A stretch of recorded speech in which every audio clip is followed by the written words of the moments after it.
कमलनाथ जी के नेतृत्व में कांग्रेस पार्टी के 15 महीनों की सरकार में जिस तरह से उन्होंने e tendering, Vyapam, Simhastha, pension घोटाला, जो अनेक घोटाले थे, भू माफिया, रेत माफिया, इनके खिलाफ जो सख्ती से कदम उठाए थे और जिसका उल्लेख शिवराज सिंह जी ने सांवेर की मीटिंग में कहा भी था कि हमको सरकार गिराना आवश्यक हो गया था, क्योंकि अगर कमलनाथ जी की सरकार रहती तो हम बर्बाद हो जाते, बर्बाद। आपने वो सब वीडियो देखा है। हजारों करोड़ के टेंडर चहते ठेकेदारों को दिए गए और इसमें ई टेंडरिंग के माध्यम से पूरे तरीके से बहुत बड़ा अपराध उन्होंने किया था। और जिस अधिकारी ने ई टेंडरिंग का घोटाला पकड़ा, वो आज मुख्यमंत्री जी के प्रमुख सचिव हैं। 1 अक्टूबर 2013 को 5 crore cash given to CM MP Shri Neeraj Vashishtha at Bhopal. 8 crore के ये फिगर्स हैं। और इसको आगे चलिए, 30 अक्टूबर 25 crore cash given to CM Gujarat. 2013 में सीएम गुजरात कौन थे, मुझे बताने की जरूरत नहीं है। 12 नवंबर 2013 50 crore cash given to CM Gujarat. ये कौन थे, मुझे बताने की जरूरत नहीं है। फिर 27/11/2013 25 crore cash given to CM Gujarat. कोई जायसवाल जी हैं, उनके माध्यम से। फिर 29/11/2013 50 crore cash given to CM Gujarat. यदि किसी के कंप्यूटर पे या किसी की डायरी में किसी का नाम आता है तो इन पर क्या कार्रवाई हुई, पहले बताएं हमको।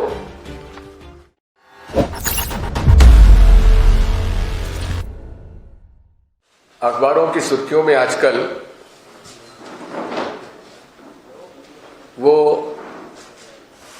घटना है जिसमें कि लोकसभा के पहले केंद्रीय एजेंसीज ने छापे डाले थे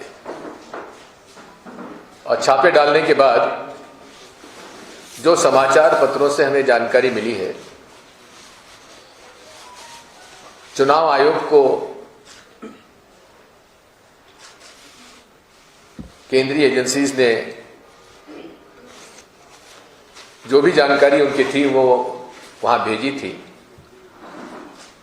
और माननीय केंद्रीय चुनाव आयोग ने राज्य सरकार से अनुरोध किया है कि वे कार्रवाई करें।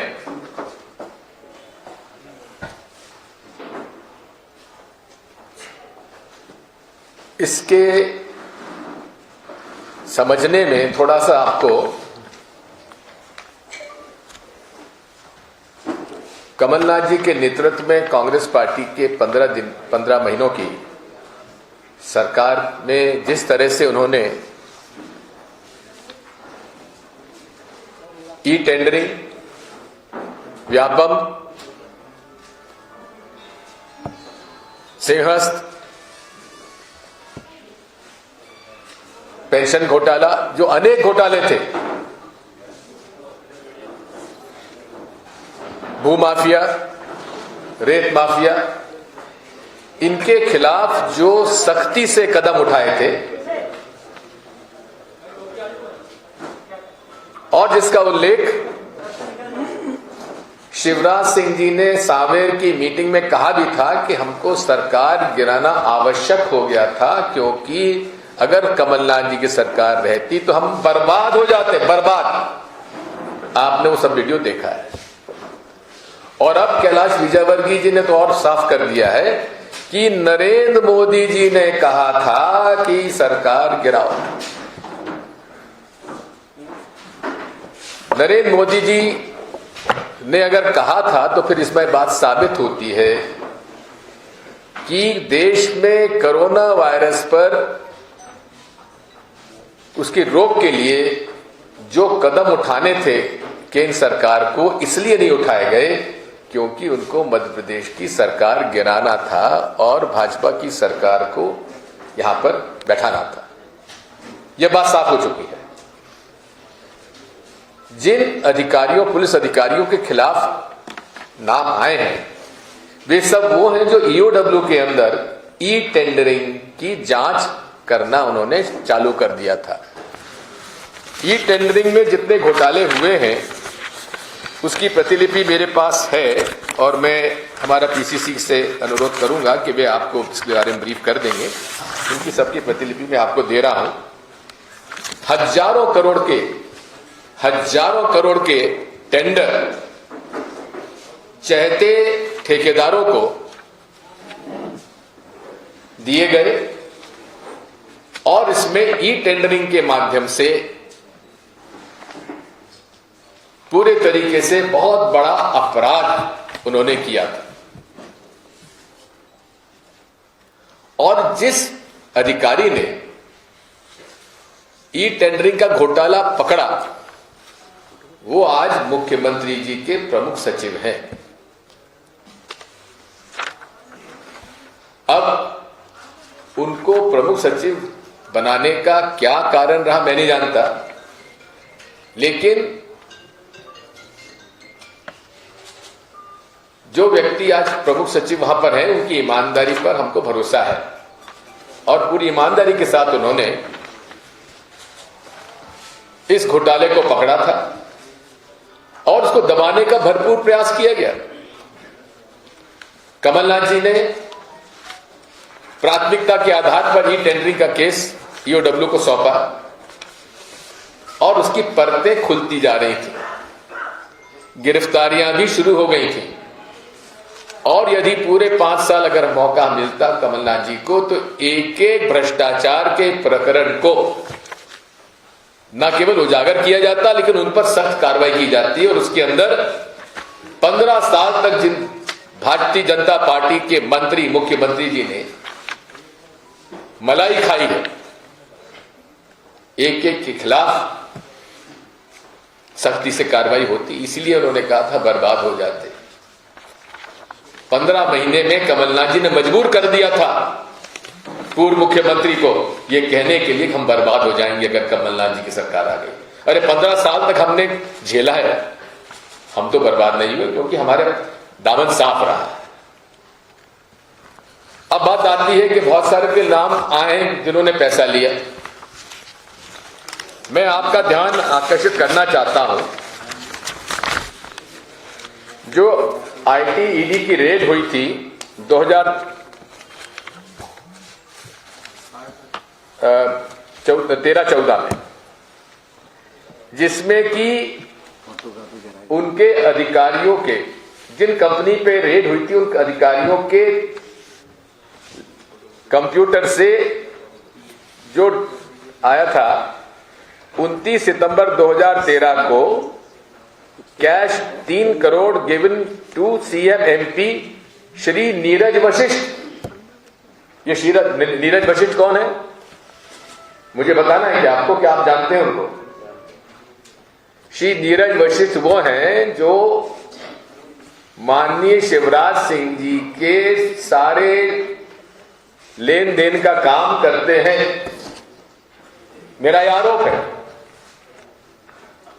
और श्री नीरज वशिष्ठ को कमलनाथ जी से कहकर शिवराज सिंह जी ने नियमों के विपरीत क्लास 1 अधिकारी को अपने स्टाफ में रखने के लिए अनुरोध किया था, तो कमलनाथ जी ने उन्हें दे दिया। मैं भी पूर्व मुख्यमंत्री हूं, मुझे क्लास 1 अधिकारी नहीं मिला आज तक, लेकिन शिवराज सिंह चौहान को क्लास 1 अधिकारी नीरज वशिष्ठ को उनके पास नियुक्त किया गया। क्यों? ऐसा क्या प्रेम है शिवराज सिंह चौहान को नीरज वशिष्ठ से? प्रेम इसलिए है क्योंकि वे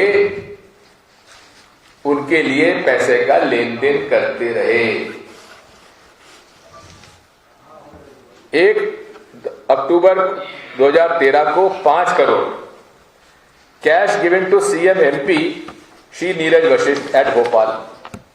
8 करोड़ के ये फिगर्स हैं। और इसको आगे चलिए, 30 अक्टूबर 25 crore cash given to CM Gujarat. 2013 में सीएम गुजरात कौन थे? मुझे बताने की जरूरत नहीं है।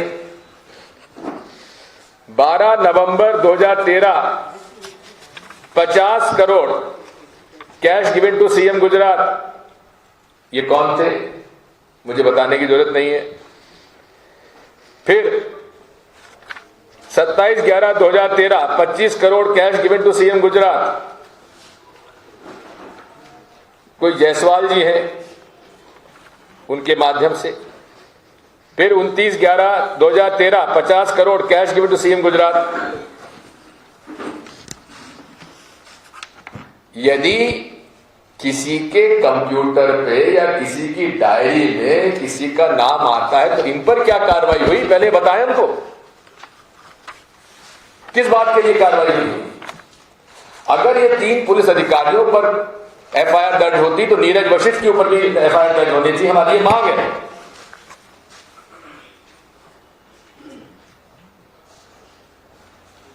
बर्बादी से बचने के लिए ये सारा खेल किया गया है और हमें इस बात का दुख है।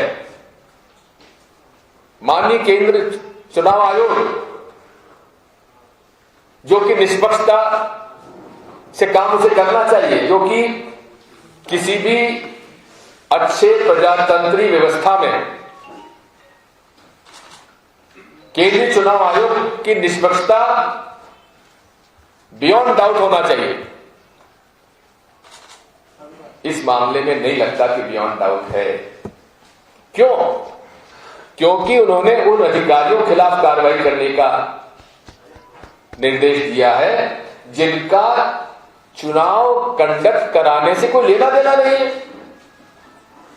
चुनाव आयोग का चुनाव कैसे कंडक्ट होना है, वहीं तक अपने आप की सीमाएं हैं। कौन अधिकारी के भ्रष्टाचार का प्रकरण है, ये उनका कोई डायरेक्शन देने का अधिकार चुनाव आयोग को नहीं है। मैं माननीय केंद्रीय चुनाव आयोग से अनुरोध करूंगा कि आपकी निष्पक्षता पर संदेह नहीं होना चाहिए, लेकिन इस प्रकार के आदेश अगर होंगे तो संदेह होगा। मैं इतना ही कहना चाहता हूं, जो जांच कराना करा लें। कांग्रेस नेता, कांग्रेस का कार्यकर्ता दबने वाला नहीं है। ईडी, आईटी, सीबीआई, यह हथियार का उपयोग खुलेआम हो रहा है। अभी आप देख रहे हैं बंगाल में क्या हो रहा है। जब जमीन खिसकने लगती है तो फिर जो व्यक्ति अपने आप को अपने ओहदे से भी बड़ा समझने लगता है तो इस तरह की कार्रवाई करने लगता है। इसलिए कोई डरने वाला नहीं है। जो जांच कराना करा लो।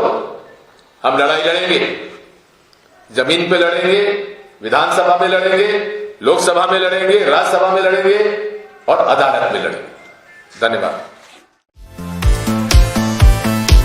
अगर आपको हमारे वीडियोस पसंद आए तो प्लीज लाइक करें, सब्सक्राइब करें और शेयर करें।